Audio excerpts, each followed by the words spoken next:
My name is Bryant Rumbaugh. I'm an electrical contractor from Temecula, California.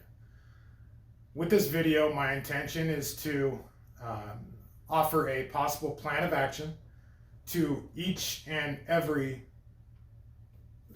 of my fellow citizens of the United States of America.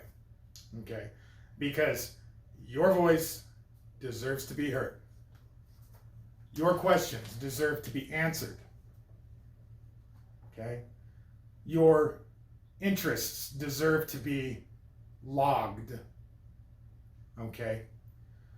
So, standingcitizen.org is going to be a multifaceted WMD for achieving many of these goals. Okay? Initially, about 14 years ago, that I initially was halfway down this path before the 2008 housing financial recession. Okay, I was wanting to once and for all solve the issue of campaign finance reform. I mean, I think I must have heard that about a bajillion times. Okay, you hear about the people getting huge money from this company and the people that do this, and you've got major special interests. Okay, and that's probably a lot for our potentially elected politicians to deal with. A lot of offerings. Okay, ultimately the prize is your vote. We live in a very unique country. They called this the Great Experiment, the Grand Experiment, when it first started. Would it be possible for a man to be a king and a woman to be a king amongst their own king? Okay. Our original Constitution, did it get everything right? Absolutely not. Of course it didn't. The parlance of the times, there was certainly one major issue that was tabled. And some of our union states dealt with it quickly, and other ones were probably so heavily invested in their economic practices that they had for hundreds of years that it wasn't going to be that easy. Okay, whatever. Okay, let me get back to my point. Thank you. Standingcitizen.org.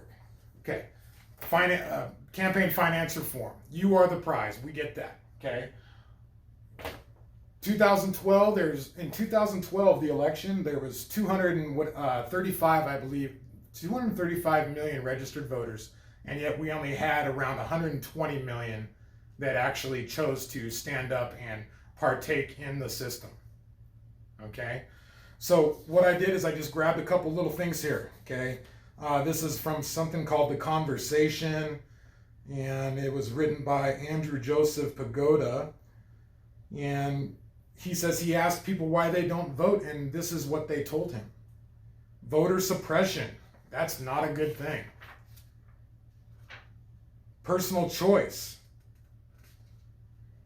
I'm all about personal choice. I think every freedom-loving individual is okay with that. If that's their choice, so be it. Obstacles to access is his third one. And he says lack of rights. Non-incarcerated, mentally competent, registered citizens of age can vote. Okay. The other one that I found. My vote won't make a difference. The candidates are all equally bad. And it's like choosing between the lesser of two evils. That's a shame. Elected officials are a bunch of crooks. That's not the attitude we want to have towards our elected officials.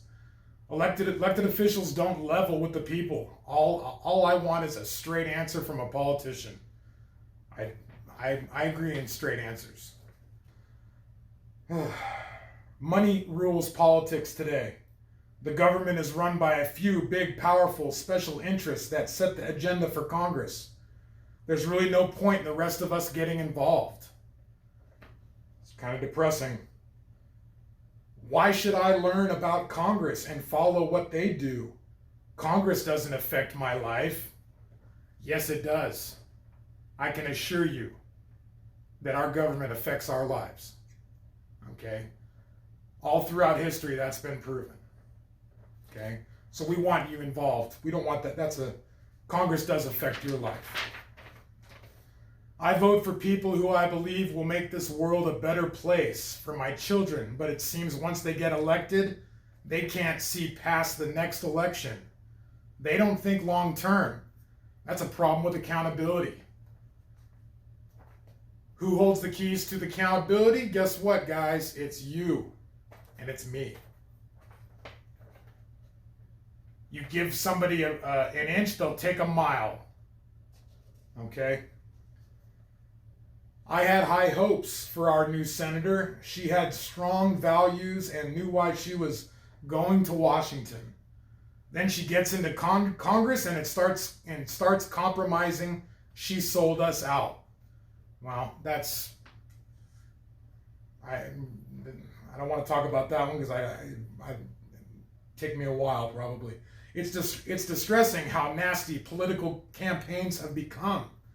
Personal attacks, distorting records. It's almost as if campaigns were designed to turn people off.